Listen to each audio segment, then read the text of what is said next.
The Irish are said to be good at parties.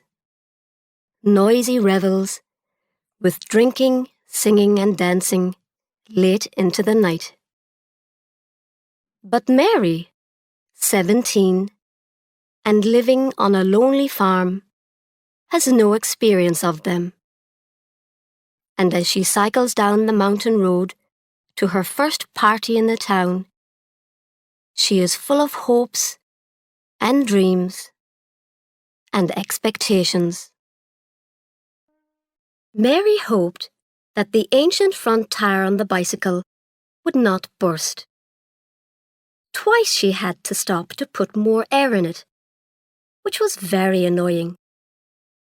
For as long as she could remember, she had been putting air in tires, carrying firewood, cleaning out the cowshed, doing a man's work.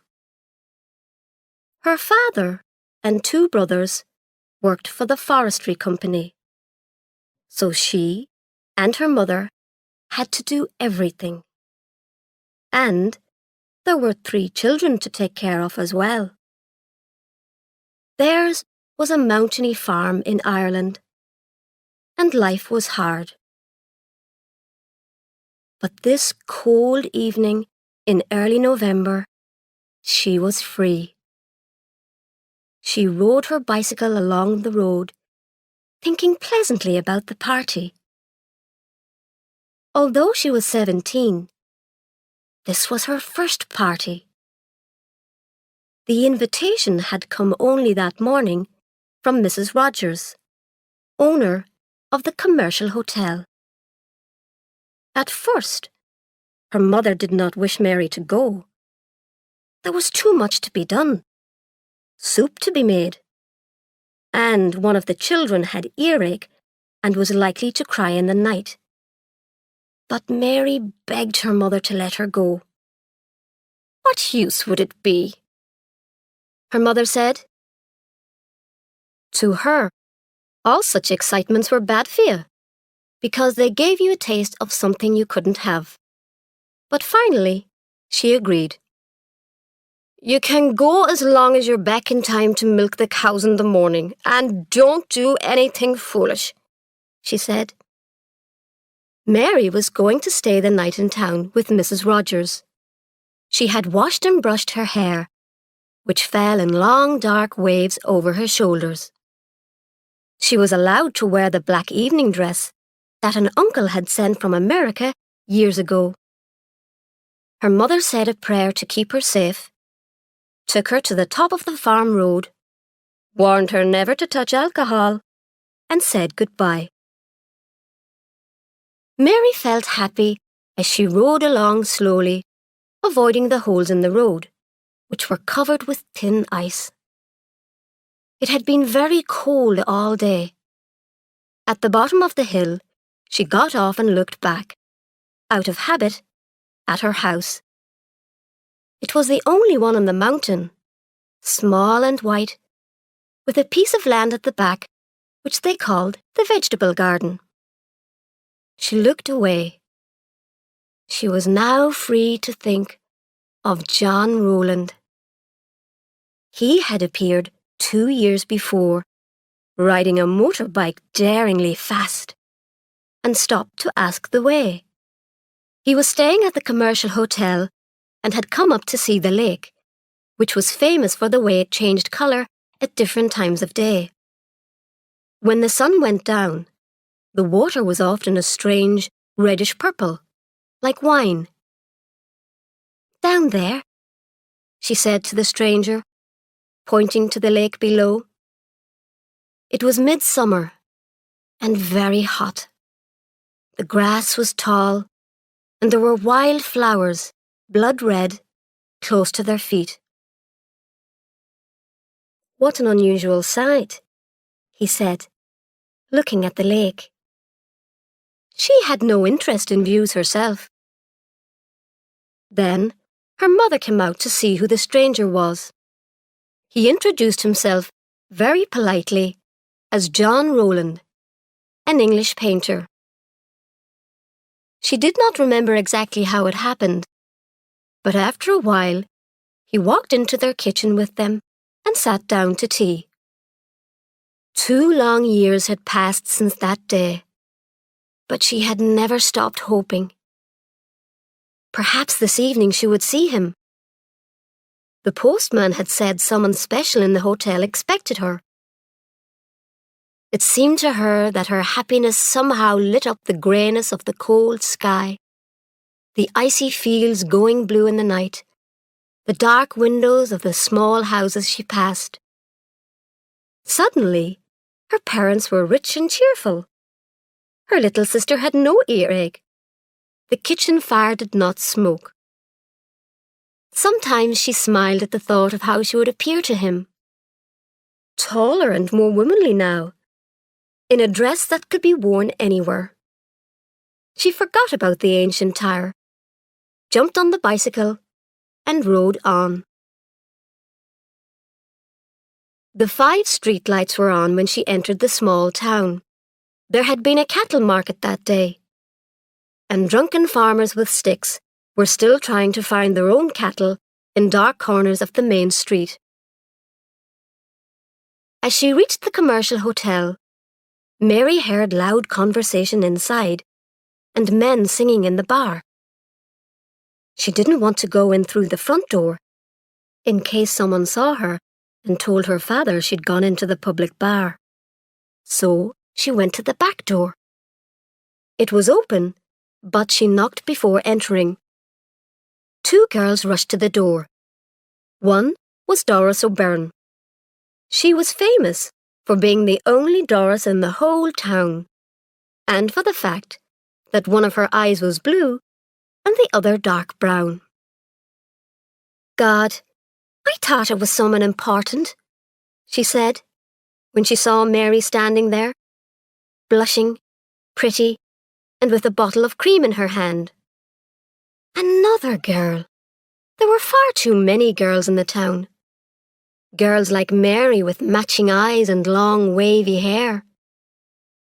Come in or stay out, said Ethna Duggan, the second girl, to Mary. It was supposed to be a joke, but neither of the town girls liked Mary. They hated shy, mountainy people. Mary came in carrying the cream, which her mother had sent to Mrs. Rogers as a present. She put it on the table and took off her coat. The girls whispered to each other and giggled when they saw her dress. The kitchen smelt of cattle and fried food. Mrs. Rogers came in from the bar to speak to her. Mary, I'm glad you came. These 2 girls are no use at all, always giggling. Now, the first thing to do is to move the heavy furniture out of the sitting room upstairs, but not the piano. We're going to have dancing and everything. Quickly, Mary realized she was being given work to do, and she blushed with shock and disappointment. She thought of her good black dress and how her mother wouldn't even let her wear it to church on Sundays. She might tear it or dirty it. And then we have to start cooking the goose, Mrs. Rogers said, and went on to explain that the party was for Mr. Brogan, the local customs officer who was leaving his job. There's someone here expecting me, Mary said, trembling with the pleasure of being about to hear his name spoken by someone else. She wondered which room was his, and if he was likely to be in at that moment. Already in her imagination, she was knocking on his door and could hear him inside. Expecting you? Mrs. Rogers said, looking puzzled for a moment. Oh, that young man from the factory was asking about you. He said he saw you at a dance once. A strange one he is. What man? Mary said, as she felt the happiness leaking out of her heart. But Mrs. Rogers heard the men in the bar shouting for her to refill their empty glasses, and she hurried out without replying. Upstairs, Doris and Ethna helped Mary move the heavy furniture out of the sitting room. The two town girls shared jokes with each other, giggled at Mary behind her back, and ordered her around like a servant. She dusted the piano and cleaned the floor. She'd come for a party. She wished she were at home. At least with cattle and chickens, it was clean dirt. Then, Ethna and Doris told Mary to get the glasses ready, and they went away to drink a secret bottle of beer in the bathroom. "She's crying like a baby in there," Ethna told Doris, giggling. "God, she looks an idiot in that dress," Doris said. "It's her mother's," Ethna said. "What's she crying about?" wondered Doris. "She thought some boy would be here.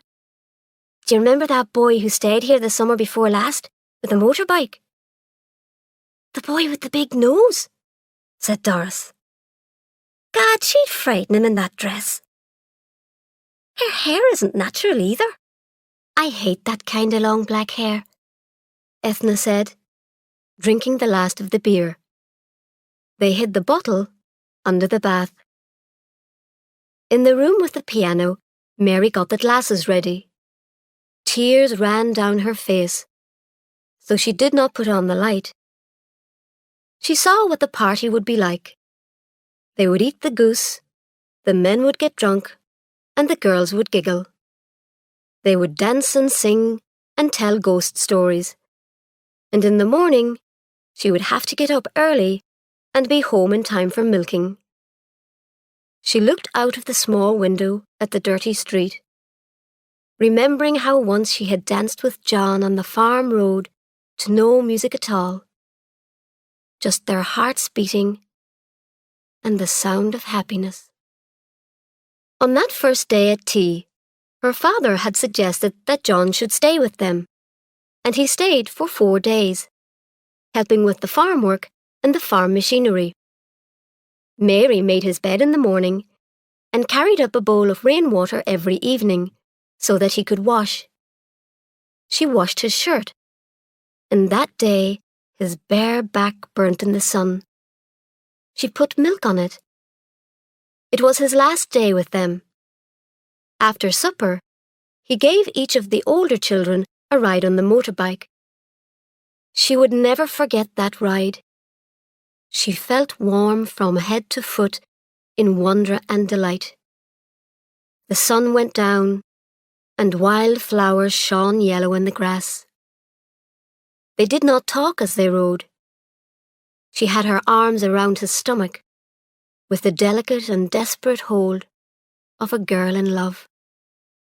However far they went, they always seemed to be riding into a golden mist. The lake was at its most beautiful. They stopped at the bridge and sat on a low stone wall. She took an insect off his neck and touched the skin where there was a tiny drop of blood. It was then that they danced, to the sound of singing birds and running water. The air was sweet with the smell of the grass in the fields, lying green and ungathered. They danced. "Sweet Mary," he said, looking seriously into her brown eyes. "I cannot love you because I already have a wife and children to love. Anyway, you're too young and too innocent." Next day, as he was leaving, he asked if he could send her something in the post. It came 11 days later, a black and white drawing of her, very like her, except that the girl in the drawing was uglier. "That's no good for anything," said her mother, who had been expecting a gold bracelet or necklace. They hung it on the kitchen wall for a while, and then one day it fell down. Someone, probably her mother, used it with a brush for collecting dirt from the floor. Mary had wanted to keep it, to put it safely away in a drawer, but she was ashamed to. Her family were hard people, and it was only when someone died that they ever cried or showed much feeling. "Sweet Mary," he had said. He never wrote. 2 summers passed. She had a feeling that he would come back, and at the same time, a terrible fear that he might not. In the upstairs room of the hotel, the men were taking off their jackets and sitting down to eat. The girls had carried the goose up from the kitchen, and it lay in the centre of the table. Mrs. Rogers had closed the public bar, and now she was cutting meat off the goose and putting it onto plates. She kept Mary busy, serving the potatoes and passing the food around.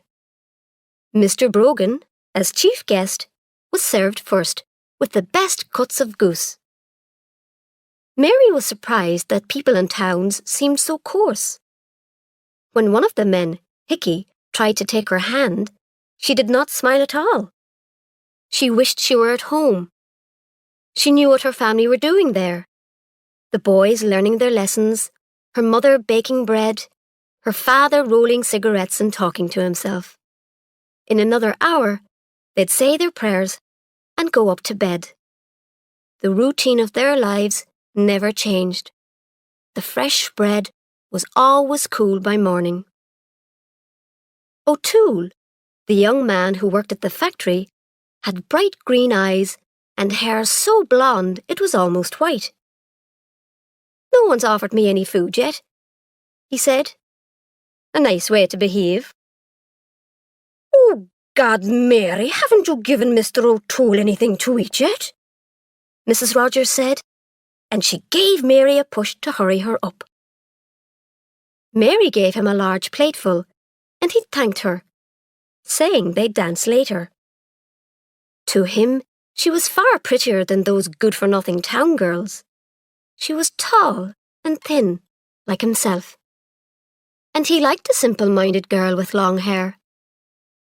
Maybe later on, he'd persuade her to go into another room, and they'd have sex. She had lovely eyes when you looked into them, brown and deep. The 5th woman at the party was Crystal, the local hairdresser, who had bright red hair and who did not like the undercooked goose. She and Mrs. Rogers were talking together when Brogan unexpectedly began to sing. "Let the man sing, can't you?" O'Toole said to Doris and Ethna, who were giggling over a private joke. Mary felt cold in her thin dress. There hadn't been a fire in that room for years, and the air had not warmed up yet. "Would any of the ladies care to sing?" asked O'Toole when Brogan finished. "I'm sure you can sing," he said to Mary. "Where she comes from, they can only just talk," Doris said. Mary blushed. She said nothing, but she felt angry. Her family ate with a knife and fork, she thought proudly, and had a cloth on the kitchen table, not a plastic one like this, and kept a tin of coffee in the cupboard in case strangers came to the door. "Christ, boys, we forgot the soup," Mrs. Rogers said suddenly, and hurried out with Doris to fetch it from the kitchen. After the soup, O'Toole poured out 4 glasses of whiskey, making sure that the level in each glass was the same. There were bottles of beer as well. The ladies had gin and orange. "Orange for me," said Mary. But when her back was turned, O'Toole put gin in her orange. They all raised their glasses and drank to Brogan's future. Long John Salmon, the 4th man at the party, asked Brogan about his plans, and Brogan began to talk about the things he wanted to do to his house and garden. "Come on, someone tell us a joke," said Hickey after a while. He was bored with gardening talk. "I'll tell you a joke," said Long John Salmon. "Is it a funny joke?" Brogan asked. "It's about my brother Patrick," Long John Salmon said.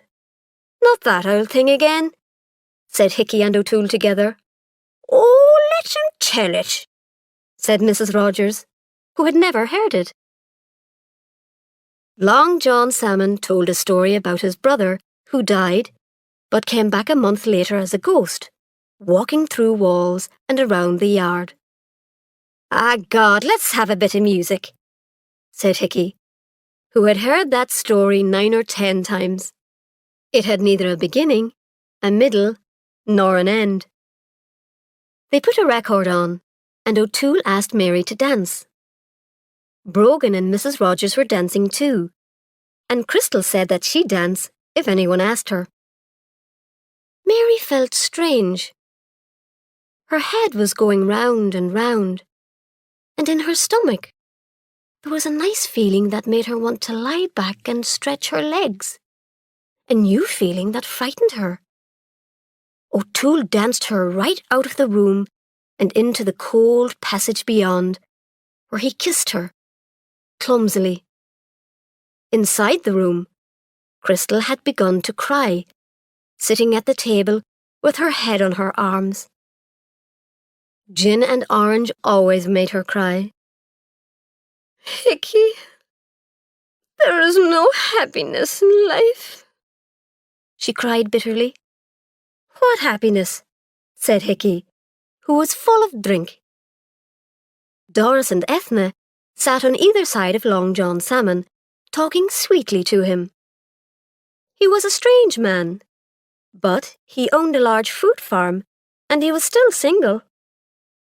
Brogan, breathless from dancing, was now sitting down, with Mrs. Rogers sitting on his knees.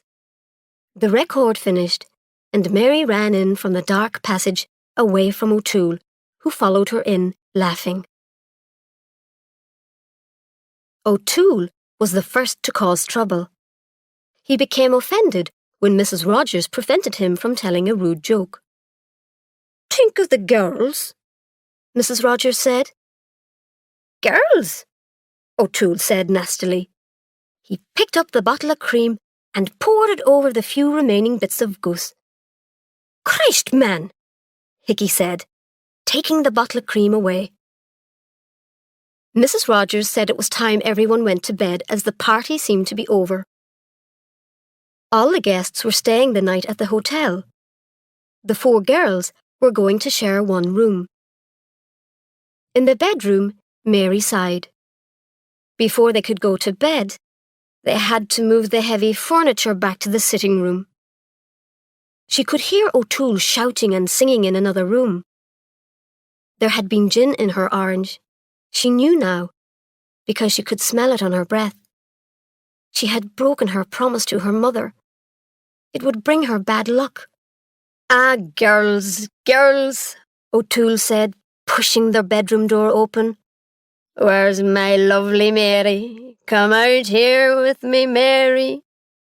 Go to bed, you're tired, Mary said.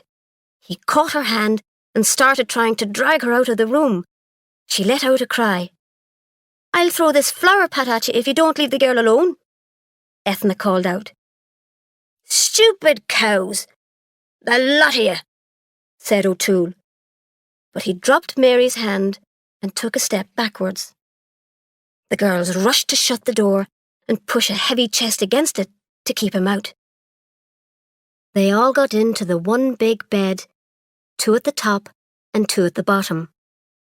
Mary was glad to have the other girls with her. I was at a party. Now I know what parties are like, she said to herself, as she tried to force herself to sleep. She heard a sound of water running, but it did not seem to be raining outside. At sunrise, she woke up. She had to get home in time for milking, so she put on her dress and shoes and went downstairs. There was a strong smell of beer. Someone, probably O'Toole, had turned on the taps in the bar, and beer had flowed out of the bar and into the kitchen. Mrs. Rogers would kill somebody. Mary picked her way carefully across the room to the door. She left without even making a cup of tea. She found her bicycle, but the front tire was flat, so she walked rapidly, pushing the bicycle. The frost lay on the sleeping windows and roofs. It had magically made the dirty streets look white and clean. She did not feel tired, but simply pleased to be outside as she breathed in the beauty of the morning. Mrs. Rogers woke at 8 and got out of Brogan's warm bed. She smelt disaster instantly and ran to call the others. The girls were made to get up and help clean the floors. Hickey, who had by then come downstairs, said what a shame it was to waste good drink. O'Toole, the guilty one, had left early. "And where's the girl in the black dress?" Hickey asked. "She ran off. Before we were up," Doris said. They all agreed that Mary was useless and should never have been asked. "And she was the one who encouraged O'Toole and then disappointed him, so he got angry," added Doris. "I suppose she's home by now," Hickey said. Mary was half a mile from home, sitting on the grass. "If only I had a boy. Someone to love. Something to hold on to," she thought, as she broke some ice with her shoe and watched the crazy pattern it made. The poor birds could get no food, as the ground was frozen hard. There was frost all over Ireland, frost on the stony fields, and on all the ugliness of the world. Walking again, she wondered if and what she would tell her mother and her brothers, and if all parties were as bad. She was at the top of the hill now, and could see her own house, like a little white box at the end of the world, waiting to receive her.